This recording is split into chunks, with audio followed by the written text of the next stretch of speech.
राजा था। उसने अपने मंत्रियों से सवाल पूछा कि ऐसा कौन सा कुआं है जिसमें गिरने के बाद आदमी बाहर नहीं निकल पाता। इस प्रश्न का उत्तर कोई नहीं दे पाया।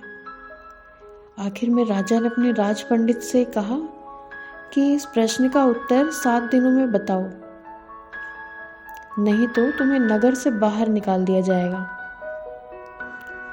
राज पंडित उस सवाल का जवाब ढूंढने निकला।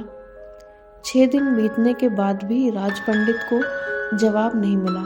निराश होकर जब वो जंगल से गुजर रहा था, तभी उसकी मुलाकात एक गडरिये से हुई। गडरिये ने राज पंडित की उदासी का कारण पूछा।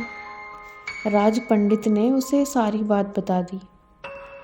गडरिये ने कहा, मेरे पास पारस का पत्थर है, उससे आप कितना भी सोना बना सकते हैं, फिर आपको राजा के पास जाने की ज़रूरत भी नहीं पड़ेगी। लेकिन इसके पहले आपको मेरा चेला बनना पड़ेगा। पहले तो राज पंडित ने सोचा कि मैं इस मामूली गडरिये का चेला क्यों बनूं, लेकिन बाद में पारस पत्थर के लालच में राज पंडित ने गडरिये का चेला बनना स्वीकार कर लिया।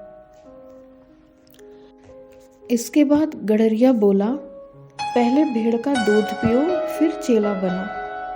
राज पंडित ने कहा कि यदि ब्राह्मण भेड़ का दूध पिएगा तो उसकी बुद्धि मारी जाएगी, मैं दूध नहीं पीऊंगा। गडरिया बोला, तो जाओ, मैं पारस पत्थर नहीं दूंगा। राज पंडित बोला, ठीक है, दूध पीने को तैयार हूँ। गडरिया बोला, अब तो पहले मैं दूध को जूठा करूँगा, फिर तुम्हें पीना पड़ेगा।